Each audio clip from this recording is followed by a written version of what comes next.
Good evening, everyone.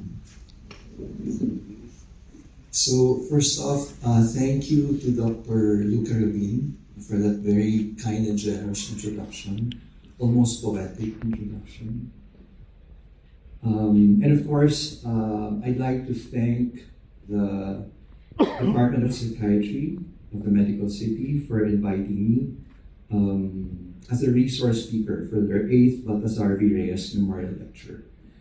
So I just want to say that it's such an honor and privilege, really, for me to be here tonight. That's why I can't see. I'm wearing the wrong glasses.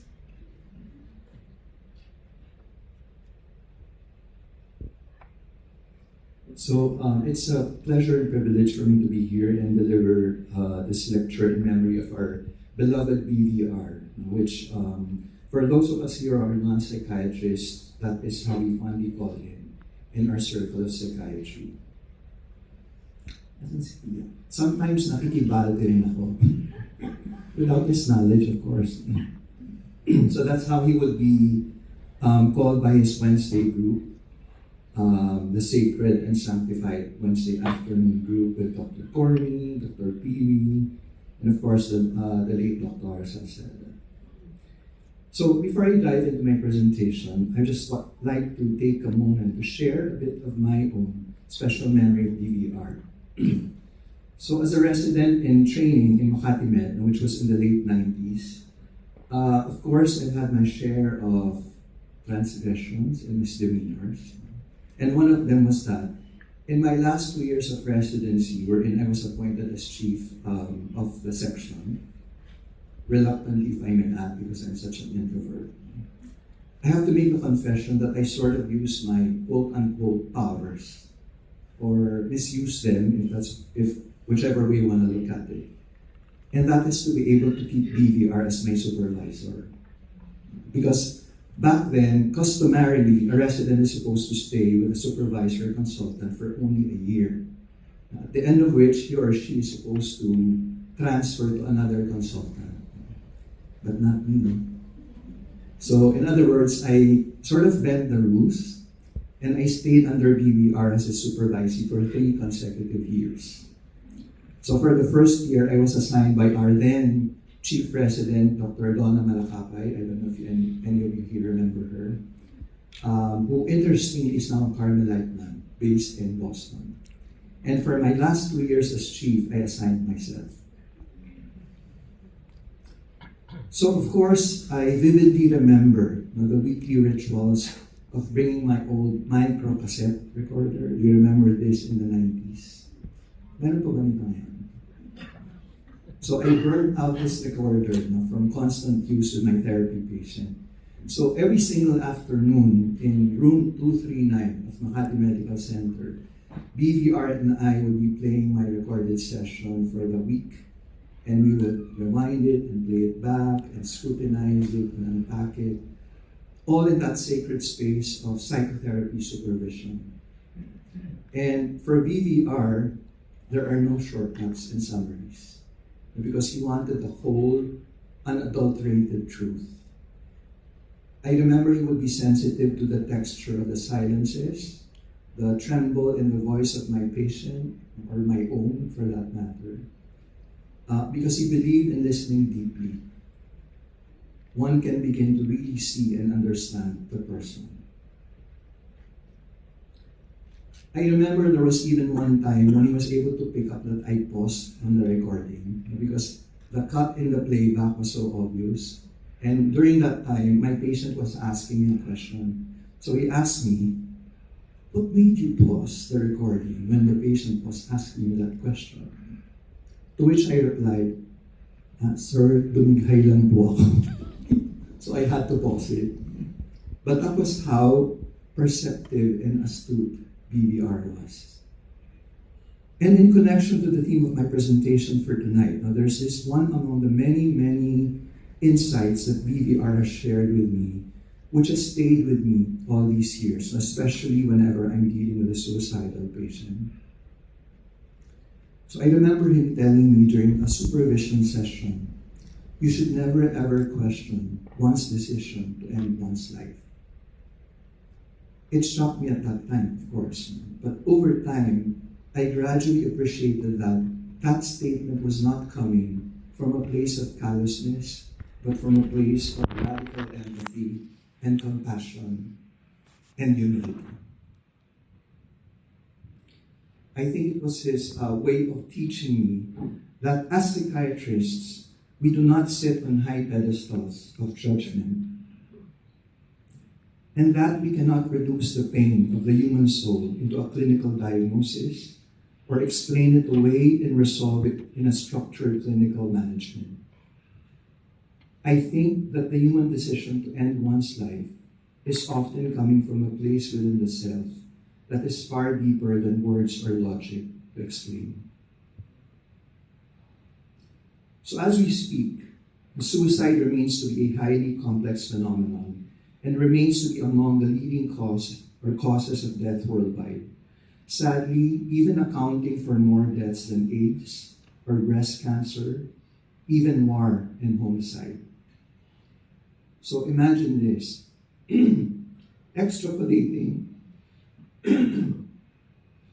if we extrapolate from these figures that you're seeing on the screen, which come from the most current global data on completed and attempted suicides, within just a few minutes since I started talking, there would have already been 3 people who have died secondary to suicide.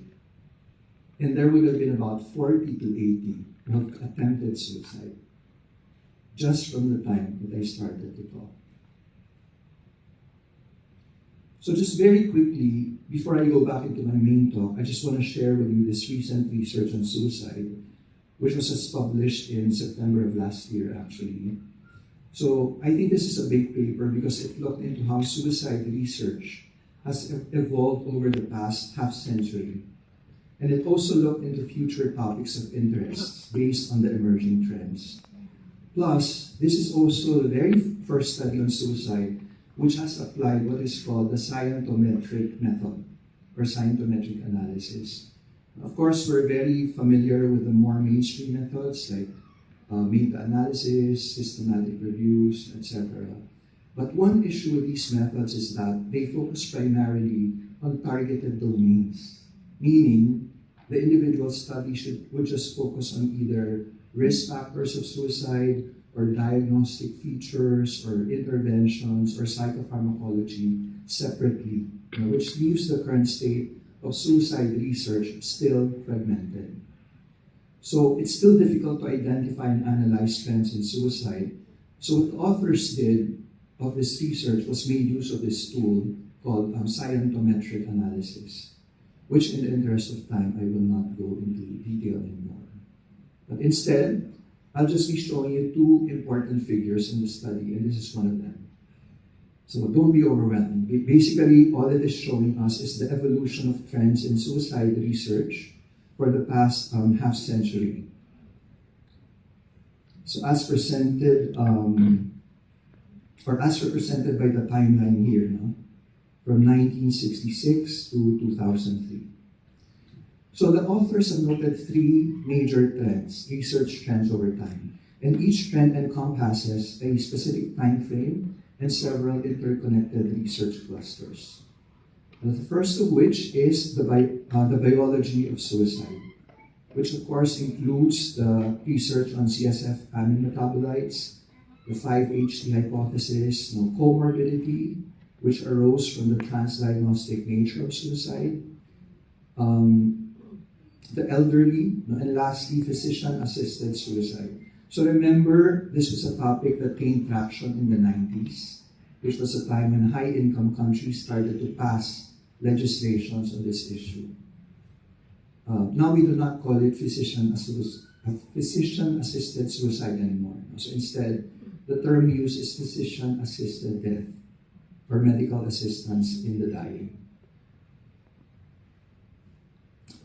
So the second trend is labeled as mood disorders and suicide, which includes research clusters on serotonin and its relation to the neurobiological model of suicide.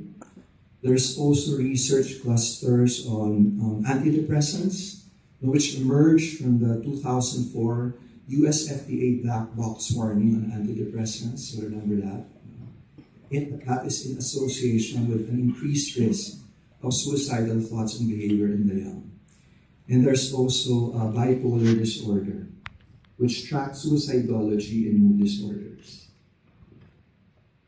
And the third and final trend is labeled clinical and genetic framework of suicide, which is really the current focus on suicide research. So aside from the cluster research on bipolar disorder, this trend also involves the serotonin transporter gene, which is an extension of the research on serotonin hypothesis. They also continue to look at inflammation and its genetic underpinnings in suicide. There's also the research on suicidal ideation. There are also research clusters on non-affective disorders like schizophrenia and borderline personality disorder. There's COVID and what clinical tools can reduce distress and suicide during a pandemic. And lastly is the cluster on ketamine and its ketamine treatment of suicidal thoughts and behaviors. Okay. So this is the second figure I wanted to show you, which specifically shows the 2020 to 2023 networks, which as you can see includes clusters on NSSIs, or non-suicidal self-injury. There's a cluster on adolescents, and as well as research on psychedelics, such as psilocybin. So this is the overview of suicide research for a little over half a century, which also shows us the more recent trends. But again, part of what it affirms is the fragmented state and complexity of suicidology. So far, we have been trying to understand suicide through the lens of both biological and psychodynamic psychiatry, through the lens of psychology, sociology, anthropology.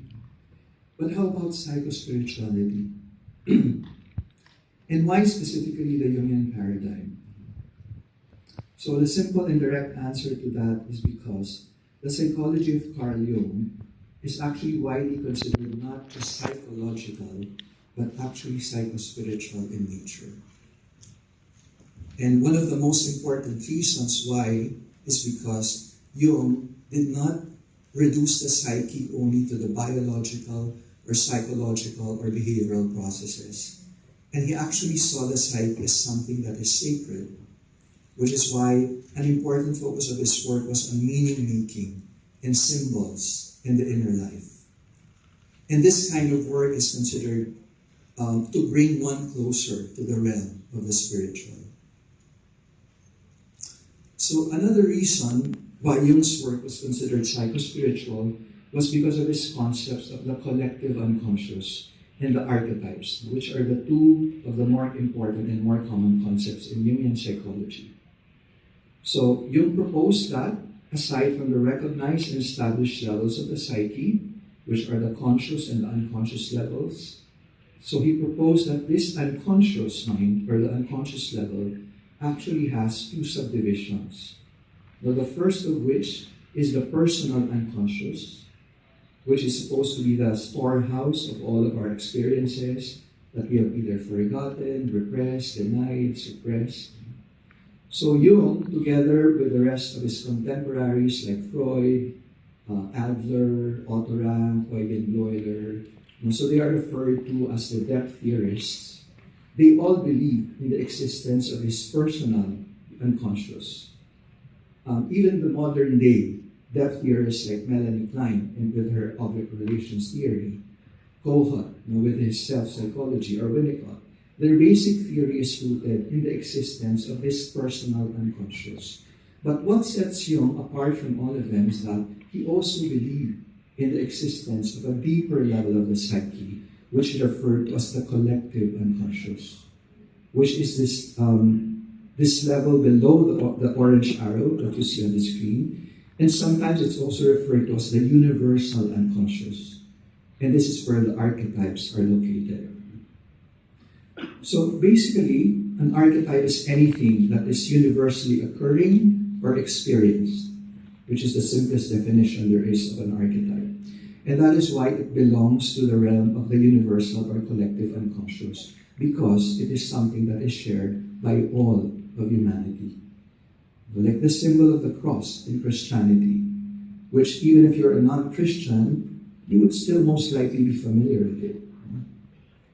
So the cross could symbolize death and rebirth, or it could also symbolize suffering as a path to transformation. There's also the universal symbol of the yin and the yang in Taoism, which represents the interdependence of opposites, or the balance and integration of the shadow and light, order and chaos, masculinity and femininity, the known and unknown, etc. So this is an important symbol in Jungian psychology, which is called the mandala, which is also a Hindu and Buddhist symbol, which represents the wholeness and integration of the self. So are you familiar with this? This, of course, is one of the most famous mandalas in the world, which is the rose window of the Notre Dame Cathedral in Paris. So these are just a few of the many universal symbols that we encounter in our everyday life. So an archetype could also be a pattern of behavior that is represented by a universal figure. Are we all familiar with him? The archetype of the hero. I think a lot of us are familiar with Luke Skywalker, who is the main hero of the movie Star Wars. Or the archetype of the wise old man. Obi-Wan Kenobi is an archetype, an example of this archetype. There's also the archetype of the Great Mother. And so this is the earth goddess Gaia, who is a powerful figure in mythology, depth psychology, and spirituality. And of course, who's not familiar with our Santo Niño, who represents the archetype of the divine shadow. So we also have archetypes of the persona in the shadow, with the persona being the public self or the social mask, and the shadow being your hidden, unwanted self. And lastly, an archetype or archetypes could also be a universal experience, such as birth and death, and everything that happens in between. So what happens in between?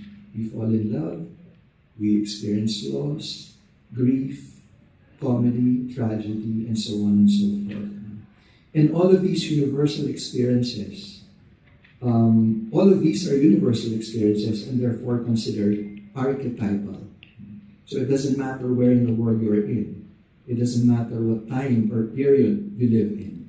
Because it cuts across cultures, it cuts across religion and gender. So in the Buddhist tradition, this is what we refer to as the givens of life. All of us will get to experience all of this. All of us will be born and will die. All of us will experience loss. All of us will experience grief. There are times when we would not get what we want, or sometimes get what we don't want, like illness. So all of these things are archetypal experiences. Okay? Now, from a Jungian standpoint, there's a school of thought that the phenomenon of suicide can actually be regarded as an archetype. And to elaborate on this point, I want to ask if anybody among us here ever thought of any of these statements at some point or another in our lives, even if it's just a mild level, at a mild level. So, what does it say? I'm so tired of life. Life feels too heavy. I don't want to do this anymore. I wish I could just disappear. I feel like I just want to sleep forever. I wouldn't mind if I don't wake up tomorrow. So can I have a quick show of hands? Maybe, okay, so a few. So maybe a more appropriate question is, has anybody among us here never had a thought that is somewhat related to these thoughts? So I'm asking this question to point out that a suicidal fantasy is actually an almost universal thought.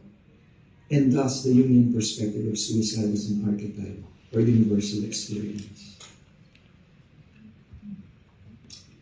And to further strengthen this idea, Jung also pointed out a very important characteristic of an archetype, which is its bipolarity.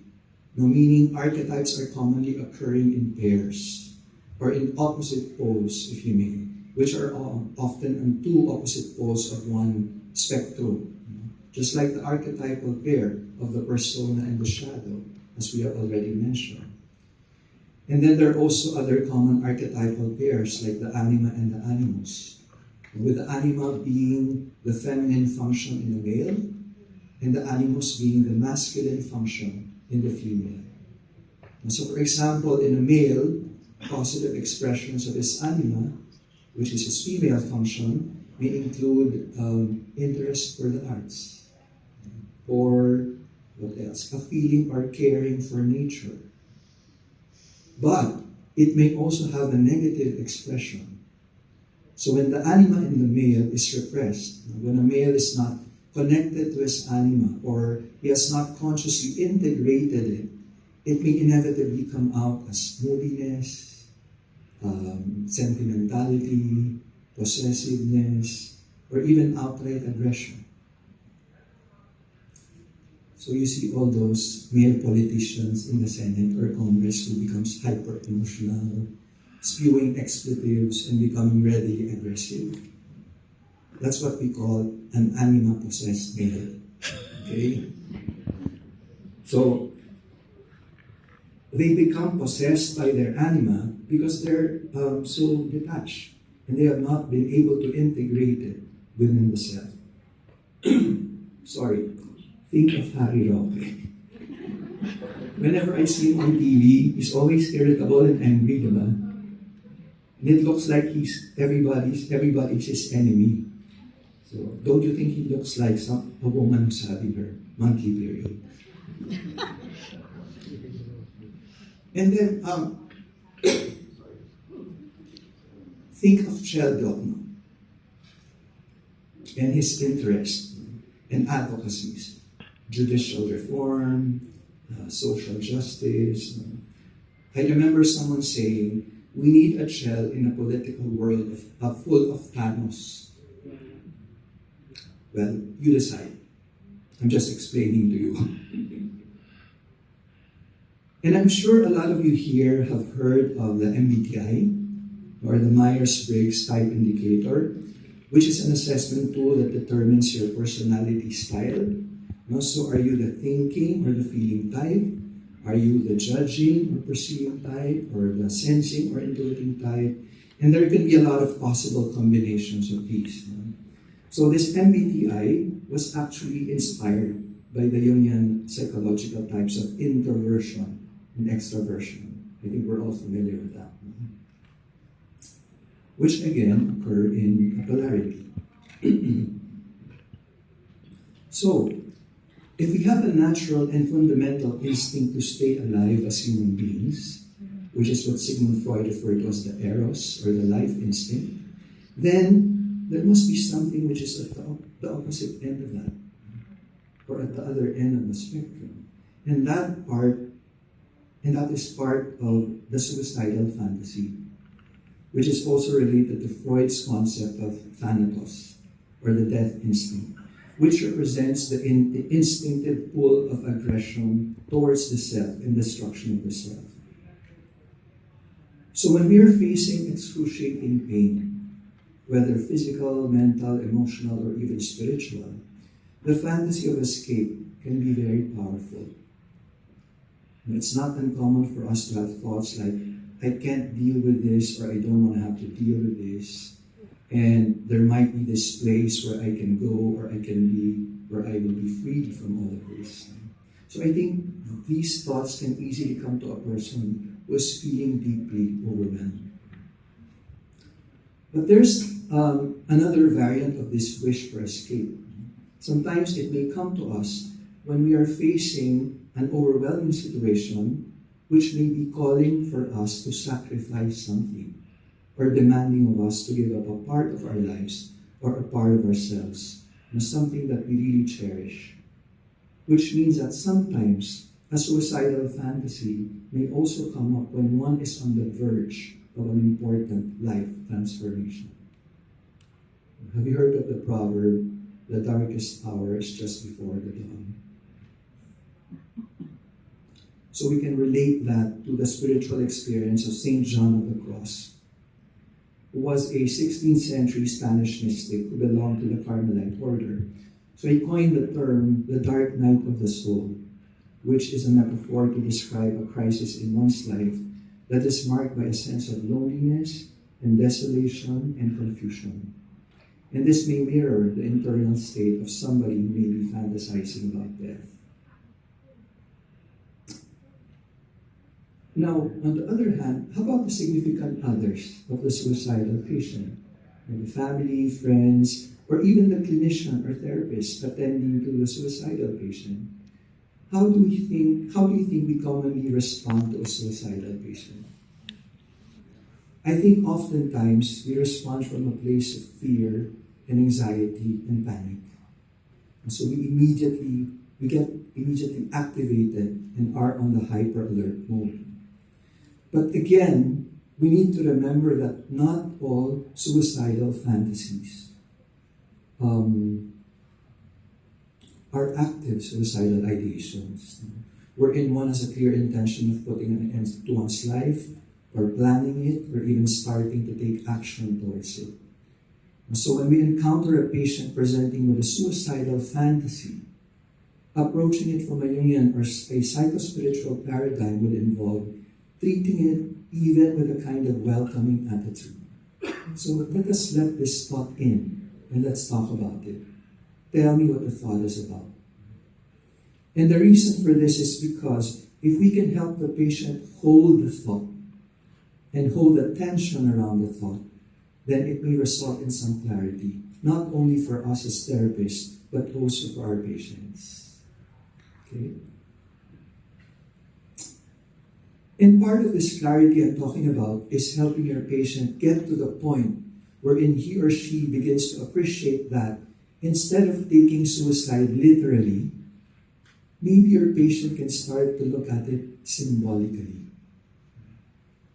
Maybe that's what needs to happen in some sort of symbolic death. That yes, something actually needs to die here, but maybe it's not the entirety of our being. So in the therapy session, you can actually raise that question to your patient. What really needs to die here? I think a lot of us are aware that oftentimes for our suicidal patients, what they really want to put an end to is not their life, but their pain and suffering. So if we go a little deeper and ask the question, what really needs to die here, or what needs to go? You may actually come up with more than one answer aside from life. Because maybe what needs to die here is an old version of the patient's self to give way to a new and better version. Or maybe an unhealthy relationship needs to end.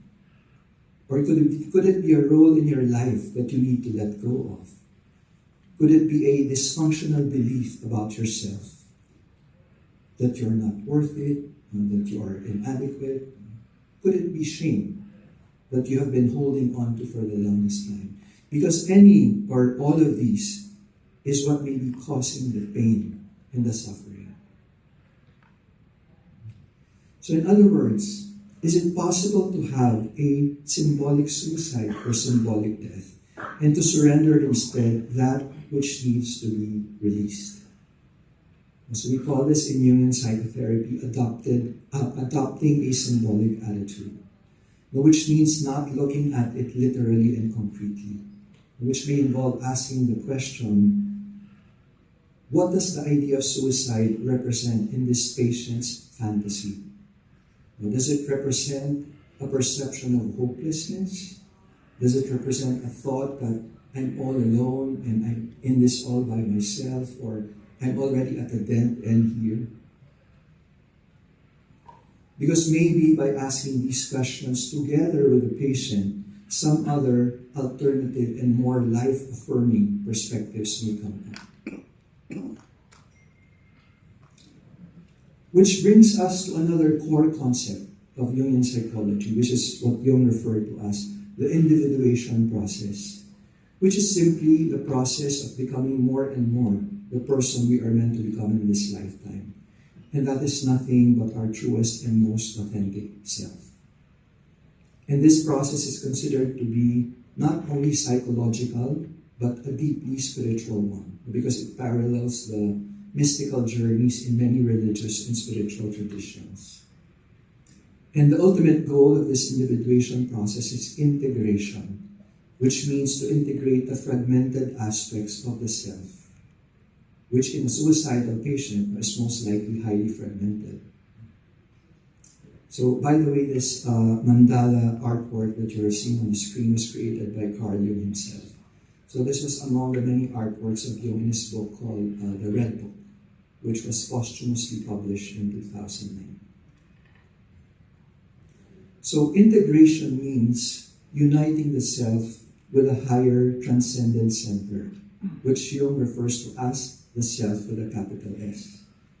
And so this archetype of the self with a capital S is a concept that borders on the divine.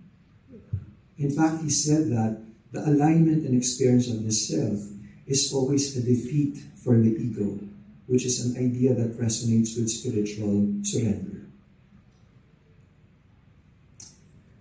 There's also this Jungian term which we call ego-cide, which from the term suicide. So it's not a formal clinical term in Jungian psychology, but more of a symbolic concept, which may refer to a psychospiritual crisis wherein there's a symbolic death and deflation of the ego, which is a necessary part of a psychological and spiritual awakening, which again, the ultimate destination is integration and wholeness of the greater or higher self. And in relation to this, another part we need to be mindful about as clinicians or therapists is the reality that it is not within our purview to dictate a solution to a suicidal patient. And that it's not so easy to accept, right? That there's this person here who has full agency over his or her life, which includes having the choice to end it and having the ability to end it. Okay. Now, when a patient brings in the thought of suicide to the therapy session, it could either be in the realm of fantasy, but of course, it could very well be a serious suicidal ideation. And when we are in that position wherein we cannot distinguish between the two, is she going to do it, is she not going to do it, it can really be challenging as a clinician not to get activated with fear and panic.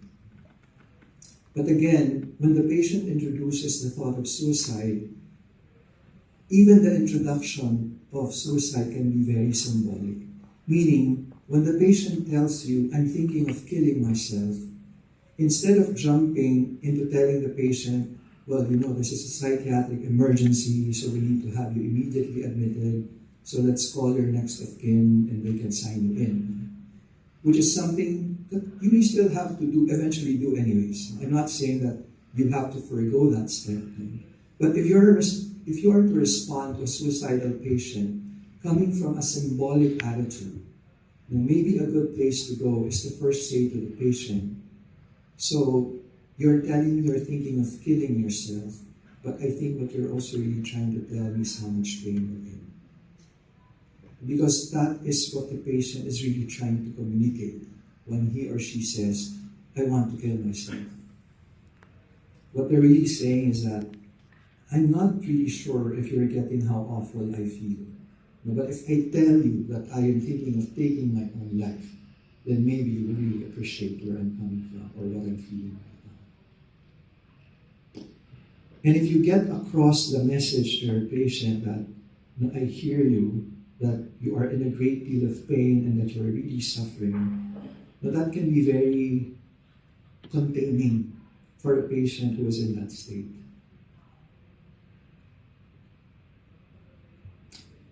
So another way in which suicide manifests in patients is that there are patients who have been having chronic suicidal ideations over many years, but have never acted on them.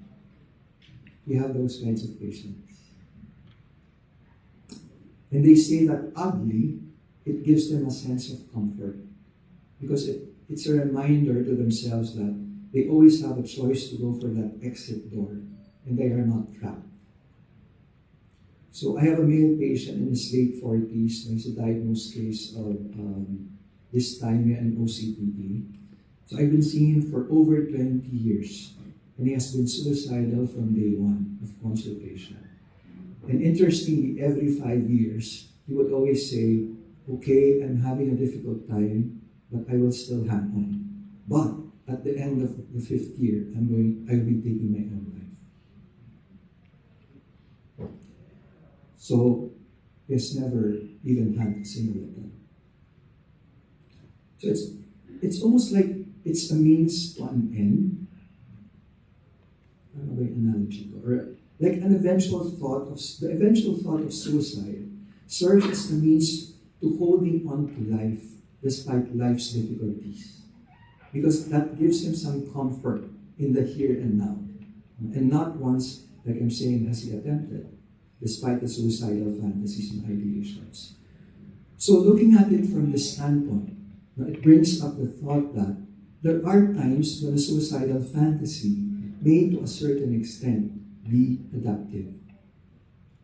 One problem here, though, is that at times, when one has been nursing the suicidal fantasy for a long time, and that person suddenly has a major speed bump or a really challenging life stressor, it might be so easy for them to cross over the thin line and act on the thought. On top of the fact that when they are constantly engaging in the suicidal fantasy, the problem or the situation that might have brought about the suicidal thought in the first place is being avoided and not being addressed. You see? Okay. So aside from hopelessness, aside from despair, aside from grief, there's another very important emotion that can drive a suicidal fantasy or suicidal ideation. Do you have any idea what that is? Right? It's anger. So just as an aside, this is one of my favorite artworks of Giotto in 1305. This is part of a fresco at the Scrovegni Chapel in Padua, Italy. So it shows us an outraged Christ as he thrashed the merchants who turned the place of worship into a marketplace. So when a patient is suicidal, it is always important to ask the question, who or what is this patient angry with? And sometimes the anger could really just be towards their fate and their life in general. That life has not worked out the way they wanted it to. And so we can also look at suicidality as a refusal in accepting one's fate. It's a kind of, we raise our fist at life and we rail against life and say, if I don't get what I want, I'm going to hold my breath. And since I cannot take my rage and hatred out into the world, then I'm just going to take it on myself, take it out on myself. So one way of looking at suicide is that it's also a turning against the self. So from an archetypal perspective, it is said that there's something very powerful about the seduction of suicide. And Carl Jung sometimes connect the energy of suicide with the archetype of the Dark Mother, which again is a universal figure. An example of this is what you see on the screen. So this is Kali, who is the Hindu goddess of destruction, death, and rebirth. So in Greek mythology, there's the goddesses Hecate and Medusa. In fairy tales, the Dark Mother is represented by the wicked stepmother Cinderella or Snow White. There's Mother Gothel like Rapunzel. Or in more modern films, there's Norma Bates, who is the mother of Norman Bates in Psycho. Or have you seen the movie Carrie by Stephen King? So the mother there, Margaret White, she's a representative of the Dark Mother. She's this fanatically religious mother, but she abuses Carrie in the guise of spiritual protection. Or if we're going to go into real life, it could be a female leader of a country who radiates with an energy of aggression, belligerence, and hostility. to the point where she threatens to kill the president on national TV. But going back, what does the Dark Mother archetype mean in suicidality? So when people are feeling overwhelmed and having suicidal fantasies or ideations, if you explore further and ask them how they think they're going to feel after they have committed a suicide act, guess what their description usually evokes? It usually evokes the description of the intrauterine state of existence, which is, when I'm gone, I will already be in a state of, well, I won't have to do anything anymore, I won't have to think anymore, I won't have to move anymore, which is essentially the state when we were still in the moon, wherein we are constantly cushioned in that well-controlled environment, homeostasis, almost in a kind of a mystical dream state. And there may be such a seduction to that idea. I mean, if we consider the state of the world, that our world is in right now, with the wars, geopolitical conflicts, climate change, environmental degradation, the escalating mental health crisis, the rise of authoritarianism, the public health threats of future pandemics. You know what I'm saying? Being rid of all of those things doesn't sound so bad to me. So in other words, a suicidal fantasy or thought is a regressive urge, which is quite similar to that stage in Joseph Campbell's concept of the hero's journey. So the hero's journey is a concept developed by Joseph Campbell, who is known for his work on comparative mythology and religion. And basically, it's a narrative pattern that underlies the psychological and spiritual journey of the hero, which is really to say, the journey of the ordinary man in an ordinary world. And this pattern is reflected in all stories. So again, myths, fairy tales, ancient stories, even modern day myths like that are depicted in film like Star Wars. All films with heroes. Harry Potter, Lord of the Rings, Spider-Man. So Star Wars, by the way, was actually inspired by Joseph Campbell's work, The Hero's Journey, because George Lucas and Joseph Campbell were very close friends. So one of the first few stages of the hero's journey is called the refusal of the call, which is the third, number 3 here now in the 12 stages, which is about the hero hesitating and doubting himself and fearing the unknown, which is very much related to the suicidal patient's position of refusing to return to the mainstream of life and continuing on the journey and deal with what's going on, both in oneself and in the world. So at this juncture, we may also raise the question and help the patient reflect on the question, which is, how can I respond to this present challenging situation in a more life-affirming manner, in contrast to a self-destructive and self-sabotaging manner? And how can I respond to my situation in a sense that it is serving the individuation process, which leads me to becoming more and more the person I am meant to be in this lifetime? So in other words, really having a deeper understanding of where the suicidal patient is coming from and what might help them in therapy at times is us pointing out to them that, what you're having right now is just a fantasy. It is a fantasy. It's pretty much like mindfulness practice.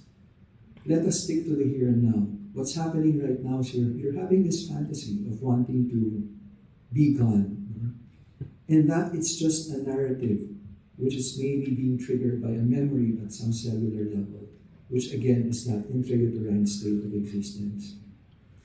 Because it's also quite common for patients, and I'm sure you've had patients like this, when they have an automatic thought of suicide, or when they thought of the thought of suicide pops into their mind, it scares them, right?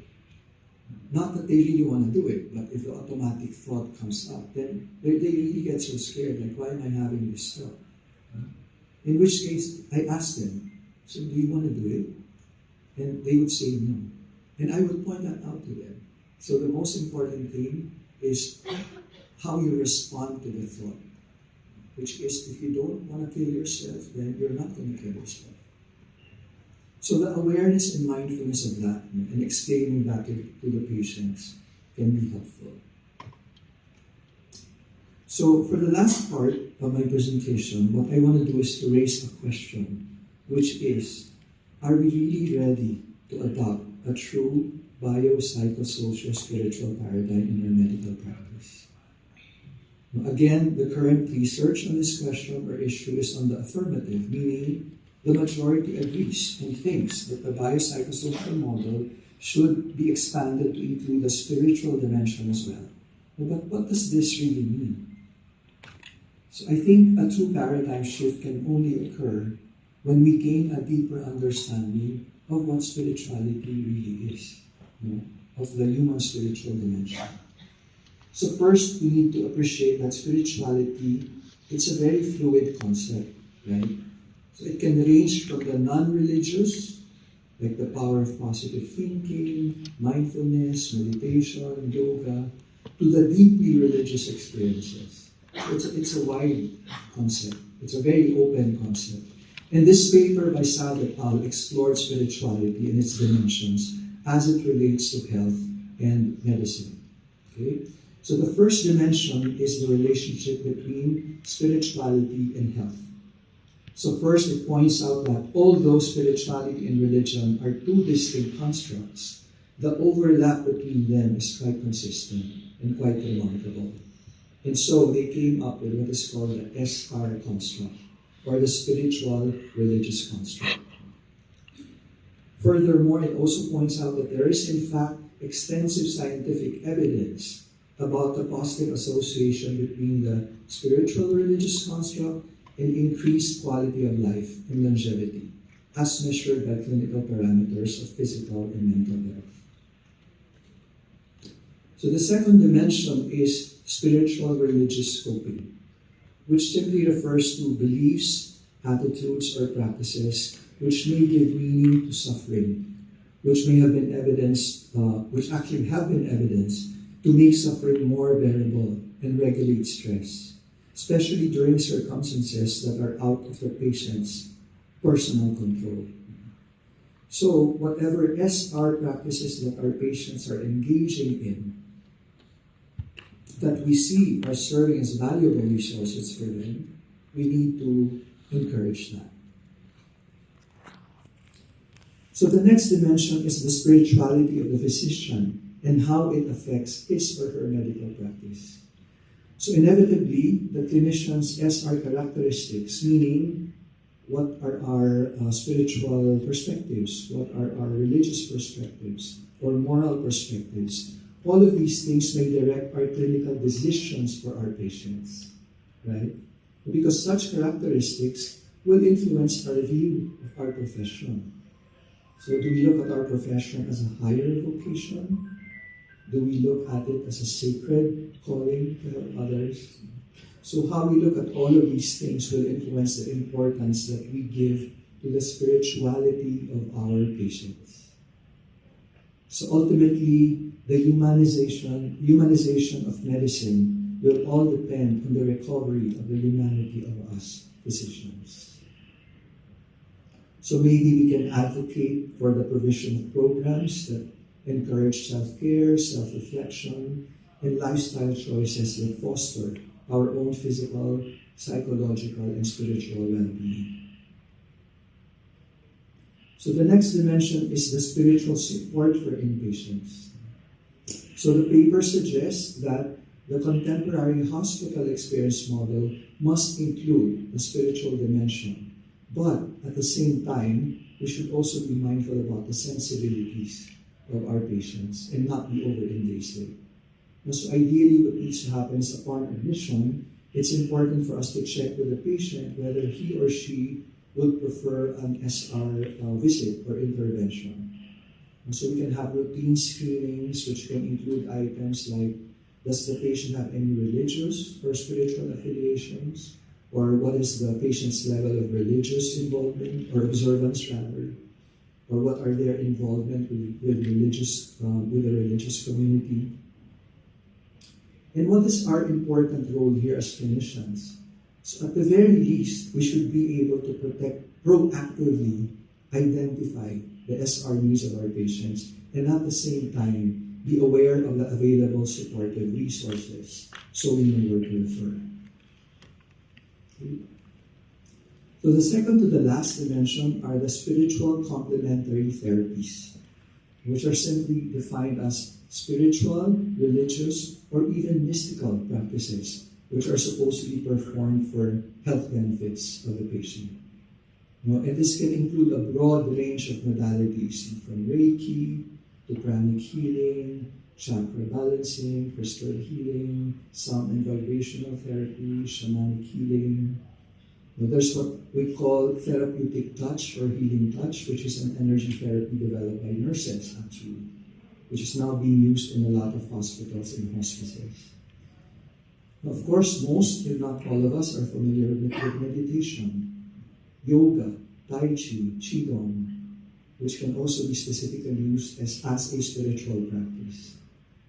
There's also centering and contemplative prayer, or guided spiritual imagery and visualization. But ultimately, the role of the clinician is to accompany the patient in his or her pursuit of the biopsychosocial spiritual well-being and remain respectful of their choices, as long as such therapies serve as a complement and not as a replacement.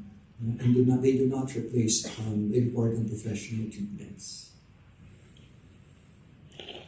Okay, so finally, the last dimension is what they refer to as spiritual anomalous phenomena, which means that occasionally we may encounter unexplained events in our clinical practice.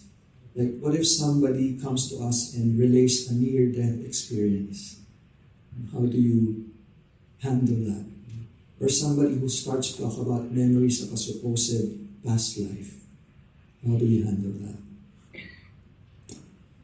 Which brings me to a personal story I want to share with you before I end.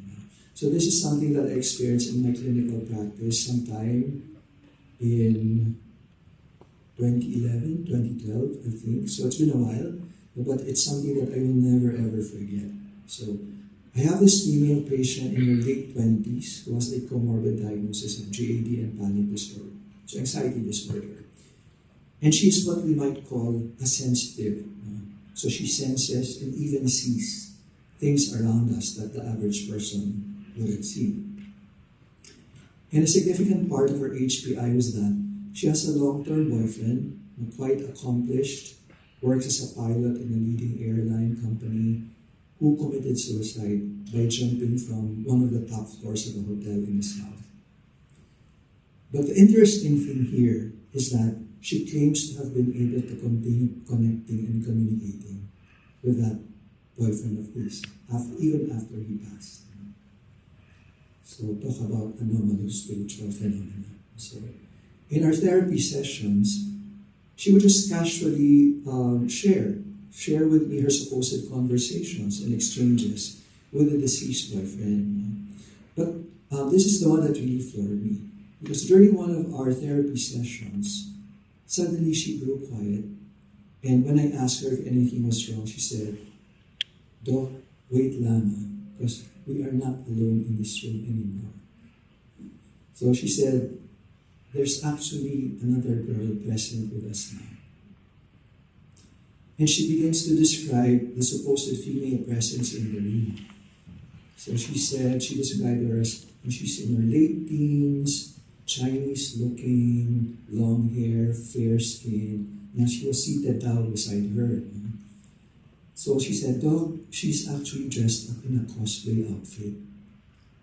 And that was when the hairs at the back of my neck stood up, because that was the exact and perfect description of a teenage patient of mine who a month prior, she committed and completed suicide. So that patient of mine was a PTSD pa ako up to now. So that patient of mine is a chronic schizophrenic with comorbid panic disorder and a borderline personality. So quite a complicated case.